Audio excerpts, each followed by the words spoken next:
Slavēts ir Jēzus, slavēts ir Jēzus, slavēts ir Jēzus, mūžīgi. Slavēts ir Jēzus, slavēts ir Jēzus, mūžīgi.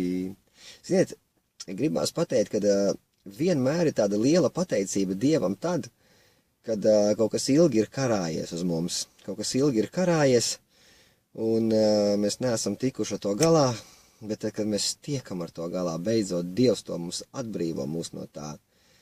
Mums ir tik milzīga pateicība Dievam. Halleluja! Gribās visu laiku pateikties un slavēt Dievu. Tas ir tik forši vienkārši. Tas vienkārši ir superīgi. Kad kāda lieta mūs ir nomākusi kādu ilgstošu laiku, un tad pēkšņi viņa tiek paņemta nost. Un liekas, tik forši, slava Tev, Jēzu, un pateicība. Alleluja! Un es domāju, kāpēc tā? Un tad es sapratu, ja Dievs visu darītu vienkārši tiks uz momentu, kā vajag, tā tik ir, kā vajag, tā tik ir, tā būtu rutīna. Tā vienkārši būtu rutīna, reāla. Vienkārši elementārs piemērs.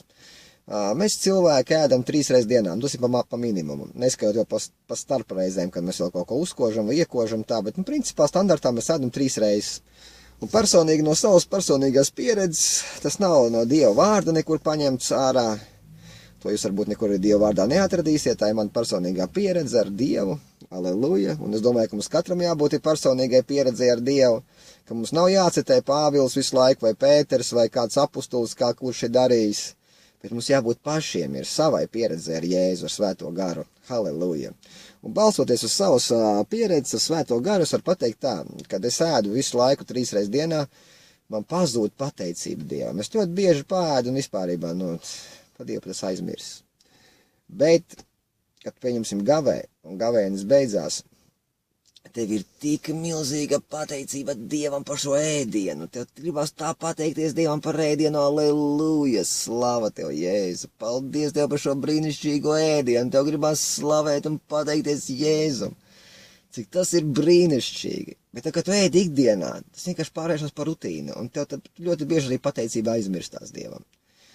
Bet ko es gribu teikt, tas nav vienīgais, kāpēc Dievs neatbild uzreizām varbūt tās mūsu kādām lietām, lai mums būtu pateicība. Tas nav tāpēc. Tas nav. Ir arī vēl citi varianti, kāpēc Dievs mūs uzreizām neatbild varbūt tās uz kaut kādām lietām. Halleluja, slava Dievam. Viens no momentiem vēl var būt tas, ka tev, piemēram, tu redzi kaut kādas lietas, ko Dievs ir kādam brālim vai kādai māsai izdarījis, un tev saproti, tu nesaproti varbūt tās to, bet tev ir momentāli kritika sirdī. Tev vajag viņu momentāli kritizēt un izraisīt kritiku. Līdz ar to arī tā nasta no tevis var netikt noņemta ātrāk nost, jo Dievs skatās, ka tu nesaproti lietas, bet kritizē viņas, un tas ir slikti. Halleluja, slava Dievam. Labāk nekritizēt to, ko tu nesaproti. Vēl ir moments, kāpēc arī Dievs tev varētu neatbrīvot uzreizām no kaut kādām lietām. Piemēram, arī iesaistīts kāds brālis, jeb kāda māsa, ko Dievs ir svētījis, piemēram. Un tu uz viņu skaties, un tavā sirdī galīgi nav prieka, bet tavā sirdī ir skaudība. Un tu domā, bāc, Dievs, kā tā, kā viņam tā, ko, bet man. Bet pareizā attieksme ir, aleluja, Dievs, paldies, ka tu šo brāli sveitīji, šo brīnišķīgo māju, aleluja, Dievs. Halleluja! Vienreiz aizbrauc pakaļ vienam klientam, izstāstīšu liecību no personīgās dzīves. Uz Jūrmalu. Viņš dzīvoja tādā villā, jūs iedomāties varbūt pat nevarat. Es kaut ko tādu vispār nebiju redzējis. Viņš iznāca no turienes ārā, iekāpa man mašīnā. Es saku, bāc, jums ir tik superīga māja. Es saku, man ir tik milzīgs prieks par jums. Es saku, slava Dievam. Es saku, ka jūs dzīvojat tādā mājā. Es saku, tiešām, tas ir tik brīnišķīgi. Es saku, man tiešām pārņem tāds milzīgs prieks, saku, ieraugot šo namu, kurā jūs dzīvojat. Viņš manim to skatās. Tas jūs laikam esat vienīgais tāds, jo parasti visiem prieks nepārņem šo namu ieraugot un mani. Pareizi, viņus pārņem skaudību, ka viņš dzīvo tādā namā. Un tāpēc varbūt tās arī viņiem nav tāda nama, aleluja, slavu Dievam. Bet ja tu priecāsies par to, ko Dievs ir devis citiem, Slava Dievam, aleluja. Varbūt arī tu kādreiz dabūsi. Tas ir vēl viens variants, kāpēc var būt tā. Un vēl viens variants ir točna, kas arī ir tas tā, kāpēc tas tā var notikt. Tāpēc, kad ļoti bieži mēs saņemam visādas atklāsmes no Dieva. Un mēs domājam, jā, vot, tas ir labais, visi pārējie tur šādi un tā. Votais, jē.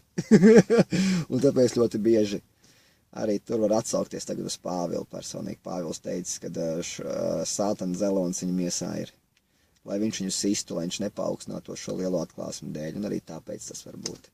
Tā kā daudz varianti ir iespējami, kāpēc tas ir kā un tā, bet, katrā gadījumā Dievs ir brīnišķīgs, slava Dievam, Dievs ir tik brīnišķīgs, man tāpēc tik milzīga sirdī pateicība ir, ja man mašīnā, kas brauca, bija tāda riebīga skaņa, vienkārši 4 mēneši, viņa bija tāda pretīga skaņa, brīžiem tāda, es no viņas nekādīgi nevarēju tikt vaļā, bet iebraucot šodien vienā servisā, halleluja, kur meistars vēl nokavēja pa 30 minūtēm, man gribējās bārties un lamāties, vispār aizbraukt prom no tās servisu, nekad uz turienies neatgriezties, bet es tomēr tiku sev pāri. Dieva žēlastībā un neaizbrauc prom, nelamājos. Šis meistars atrada vainu, vienīgais no visiem meistariem. Uz turbīnas vienkārši virsū nebija uzmaukta truba līdz galam un piestiprināta. Un viņi radīja to skaņu, slavu Dievam. Šeit skaņas vairāk nav, un tāpēc man ir radies manā sirdī milzīgs prieks. Un no šī prieka radās šis brīnišķīgais sprediķis. Lai tas kungs jūs sveitī. Āmen. Jesus.